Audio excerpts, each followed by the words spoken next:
Story 1. The Hitchhiker on Route 19. I grew up in a small college town in Pennsylvania. It's the kind of place where the main highway cut through long stretches of woods and farmland. Route 19 was one of those roads. It was quiet, dark, and endless at night, but it shaved almost 40 minutes off the trip from my dorm back to my parents' house. One Friday evening in October, I decided to take Route 19. I had a midterm that morning, and by the time I packed up and got on the road, it was close to 9 p.m. The air was crisp, and the moonlight bounced off the frosted grass. My gas tank was full, the stereo was low, and the drive was calm, till I saw him. He was standing just off the shoulder, illuminated by my headlights, a man in a gray hoodie with a worn-out backpack. He was holding his thumb out in the classic hitchhiker pose. For a second, I felt my stomach twist. Every instinct told me to keep driving. I even started to pass him.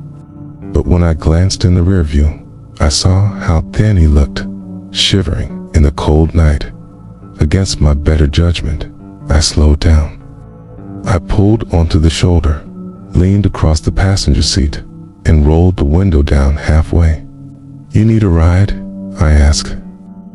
The man stepped closer, his face hidden by the hood. "Just a couple miles north, if that's all right." Something about his voice unsettled me. It was calm, like he had rehearsed it.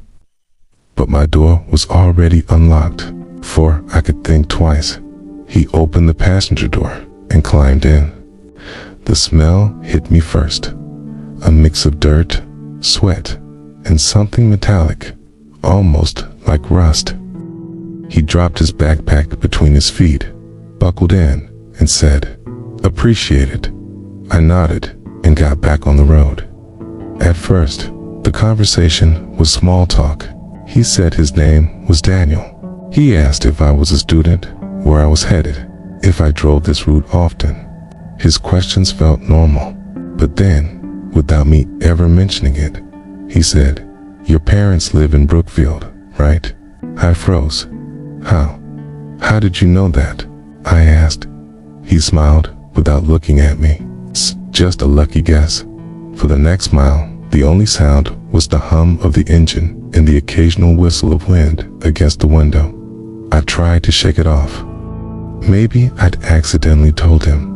Maybe I was overthinking, okay? But then I noticed his backpack, okay? The zipper was partly open, and sticking out of the side was the handle of a large hunting knife. I tried to keep my eyes on the road, but my focus kept slipping back to that backpack. The knife handle was thick, black, and worn. It's the kind of thing you'd expect to see in a hunter's kit, not sticking out of a stranger's bag on a lonely highway. My grip tightened on the wheel. I cleared my throat and asked, "So, where'd you say you were headed again?" He didn't answer right away. He just stared out the passenger window, his face reflected in the glass. Finally, he muttered, "Up north." "Doesn't matter exactly where." His tone was flat, dismissive. I tried not to show how uneasy I was. "You got family up there?" That's when he turned and looked at me directly for the first time. His eyes were dark, hollow, and locked on mine like he was studying me. Thin smile spread across his face. "Don't worry," he said quietly. "It's not for you yet." My chest went cold. I couldn't think of anything to say back. My heart started hammering so loudly, I swore he could hear it. I forced myself to keep driving, but the silence grew unbearable. Out of the corner of my eye, I saw him shift, resting one hand casually on the backpack. He wasn't pulling the knife out, but he didn't need to. Just knowing it was there was enough to freeze me. The highway stretched on endlessly. Every exit I passed was either closed or led to a dead road. I needed to get out of this situation, but I didn't know how without making him suspicious. I spotted a faded green sign up ahead. Gas station to 2 miles. My pulse spiked. That was my chance. I forced my voice to sound casual. "Hey, I'm running low on gas. Gonna pull in and fill up, alright?" He didn't answer at first. His hand rubbed the zipper of the backpack, slow and deliberate. Finally, he nodded once. Fine. The 2 miles felt like 20. My palms were sweaty, my throat dry. Kept rehearsing what I'd do. Pull up, get out, leave the keys in, and run inside. Run.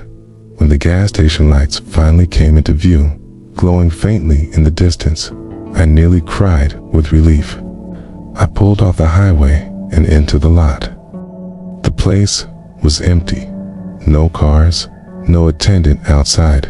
Flickering overhead lights and the buzzing neon open sign in the station window.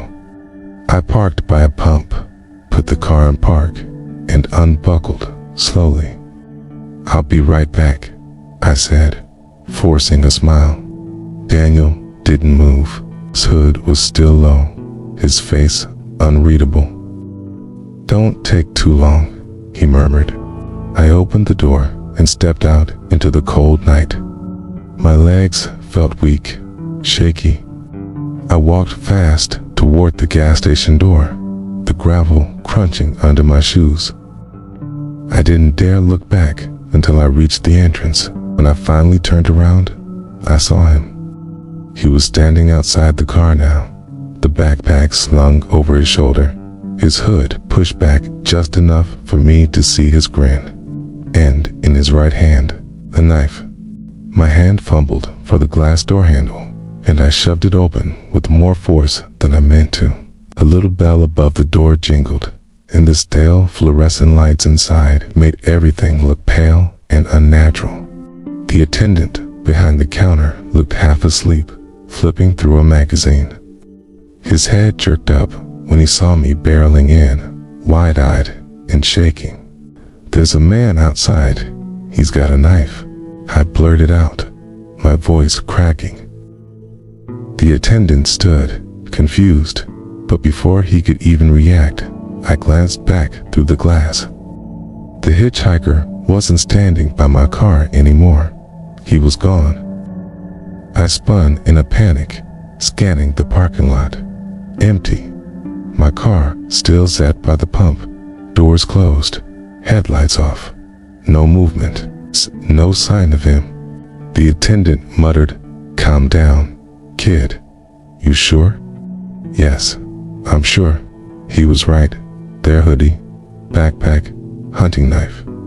My chest felt like it was caving in. The guy grabbed the phone and said he'd call the police. I just stood there, trying to keep breathing. Every second that passed stretched on forever. My car sat like a dark trap just outside, and the thought of going back to it made bile rise in my throat. 5 minutes later, 2 state troopers pulled into the lot. Their flashing lights painted the gas station blue and red. I ran outside, explaining everything in a rush. How I picked him up, what he said, the knife, how he followed me to the station. The officers split up and searched the property. One walked the lot with a flashlight, checking the shadows, the dumpsters, even under my car. The other questioned me, writing down details in a small notebook, but they found nothing, not a trace. No footprints in the gravel, no sign of the man. Not even the backpack I swore I saw him carrying.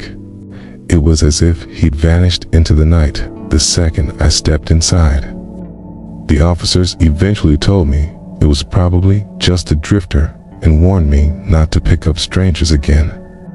They followed me out of the station, waited until I got back in my car, and trailed me a couple miles down Route 19 before pulling off. The rest of the drive home was agony. Every flicker of headlights behind me made me flinch. Every shadow between the trees looked like a man waiting to step out. When I finally made it to my parents' house, I sat in the driveway for almost 10 minutes, key gripping the steering wheel, trying to convince myself to let go. A week later, I saw a headline in the local paper. Body of missing woman found off route. 19 suspects still at large. The article described a man witnesses had seen in the area. Mid-30s, thin, carried a gray backpack or a hoodie. I didn't know if it was the same man who sat in my passenger seat that night. But I do know this. When he smiled at me in the reflection of that car window, it wasn't a friendly smile. It was a promise. And I've never driven Route 19 again.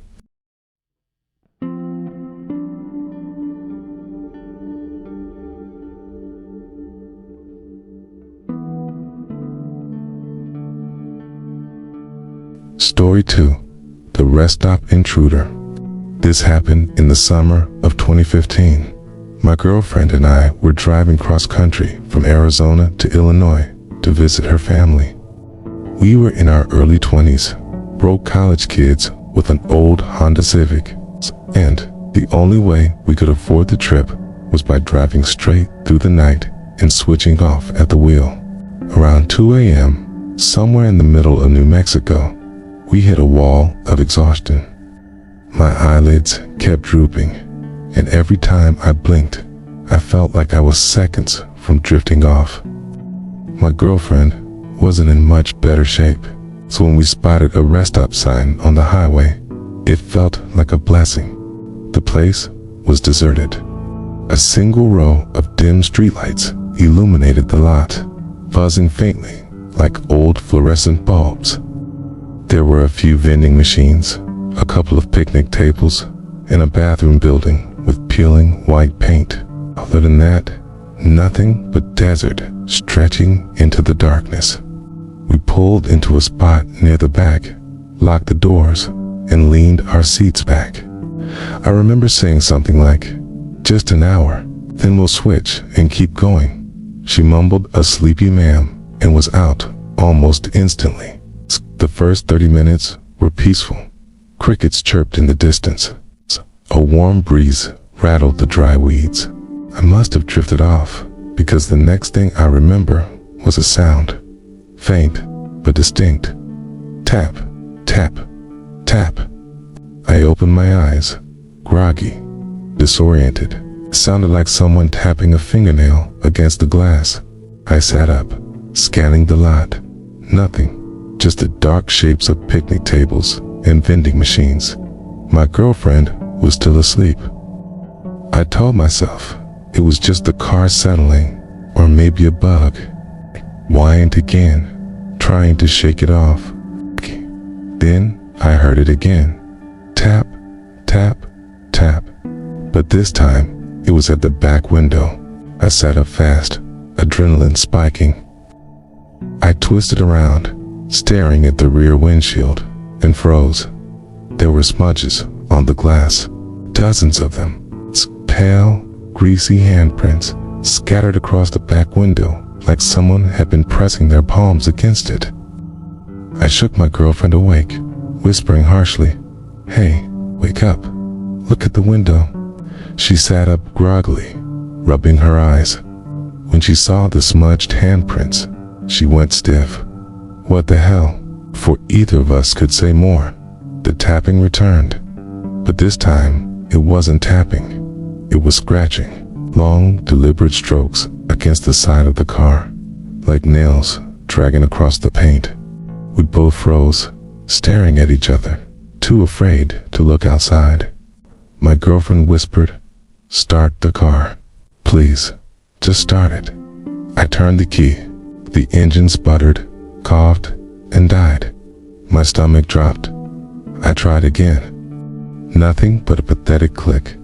The scratching stopped. For a moment, the silence was worse than the sound. Then came a heavy thud against the trunk, hard enough to shake the car. My girlfriend gasped and clutched my arm. I forced myself to look through the rearview mirror. At first, I thought I saw nothing, but then, movement, shadow peeling away from the darkness behind us.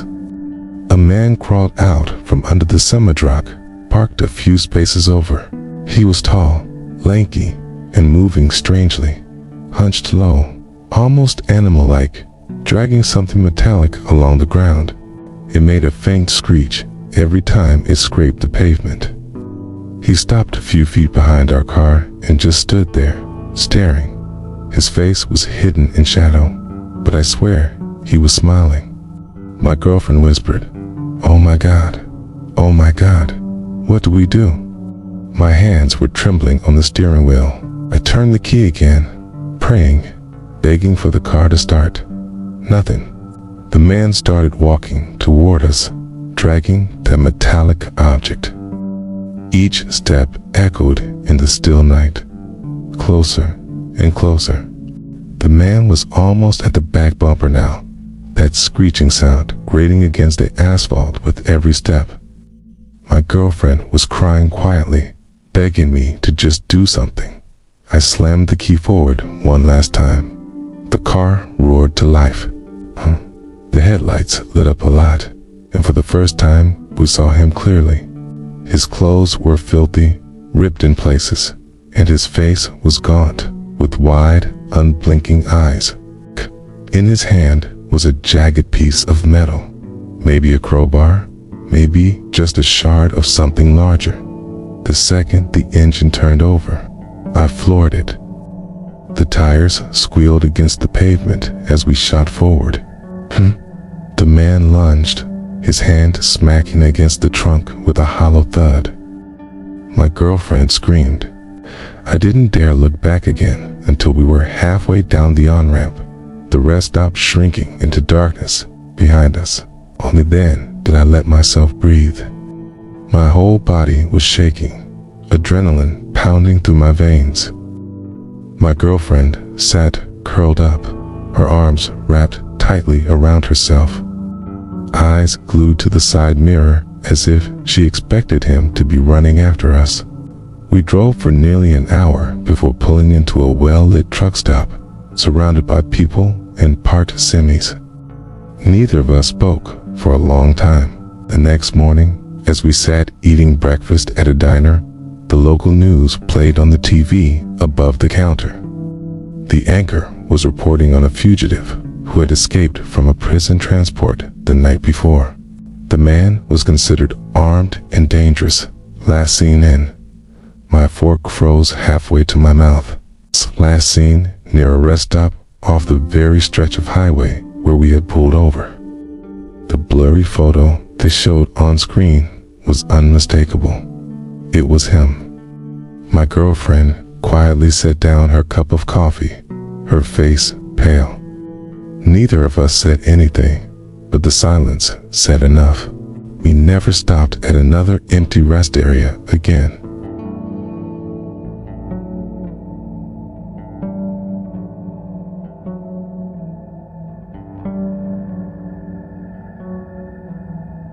Story 3. The van in the rear view. I was 26 when this happened, driving alone across Nevada to visit a friend in Reno. It was early March, still cold, and the desert highway stretched for miles in every direction without a single town in sight. It was around 11 p.m. when I noticed the van. First, it was just headlights in the distance behind me, maybe half a mile back. I didn't think anything of it. On a highway that empty, you paid attention to every other car, just to feel less isolated. But after 15 minutes, those headlights were still there. Same distance, same speed. When I slowed down, they slowed down. When I sped up, they sped up. That uneasy feeling started to creep in, the one that whispers, something isn't right. I flicked on my blinker and changed lanes. The van changed lanes too. "Okay," I muttered under my breath, gripping the wheel tighter. Another 10 minutes passed. The road was nothing but black asphalt cutting through sand and scrub. No gas stations, no rest stops, just me and the van. I told myself, maybe it was coincidence. Maybe they were just headed the same way. But when I glanced in the rear view, the high beams suddenly flared, blinding me for a moment. They stayed on. I squinted, blinking hard, my pulse quickening. The van was closer now, maybe 3 car lengths behind. I tapped my brakes lightly, hoping they'd get the hint to back off. Instead, the van surged even closer, tailgating me. My heart thudded in my chest. I could see the outline of the driver now, just a shadowy figure sitting motionless, hands locked on the wheel. That's when I realized I hadn't seen a license plate. Not in the glare of my headlights, not when the high beams hit my mirror.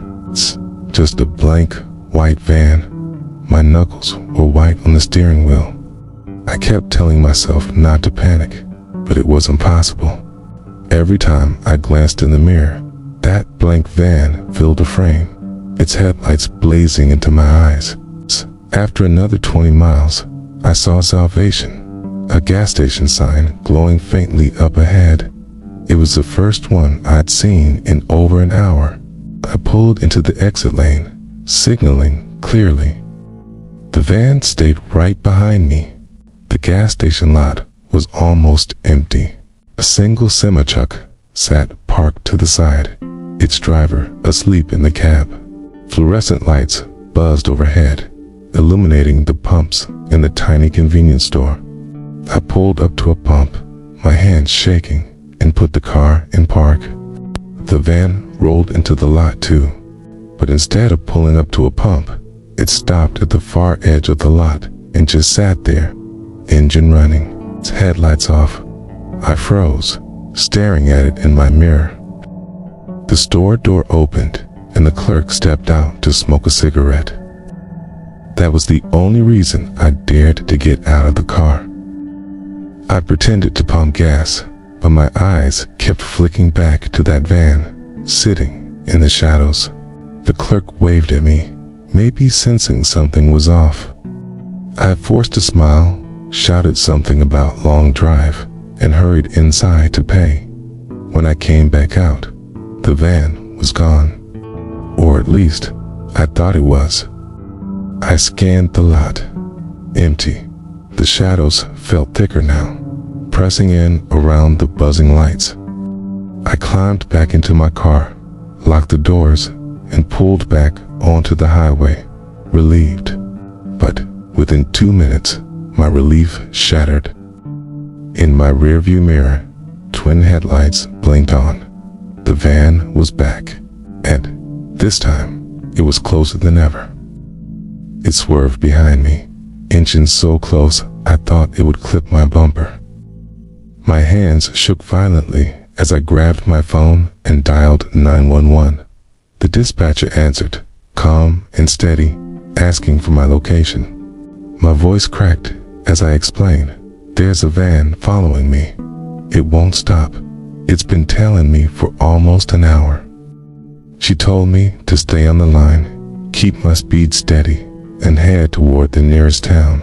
But before I could even respond, the van jerked forward and slammed into my rear bumper. Impact jolted me so hard, I almost lost control. My girlfriend's old Civic might have held up, but my little sedan wasn't built for this. My phone nearly slipped from my hand as I screamed into it. "He is hitting me. He's ramming me off the road." The dispatcher's voice cut through the chaos, steady but urgent. "Stay calm. Keep your wheels straight, okay? Officers are on the way." But the van didn't let up. It slammed into me again, harder this time, sending my car fishtailing across the empty highway. My tires screeched, the steering wheel fighting against my grip.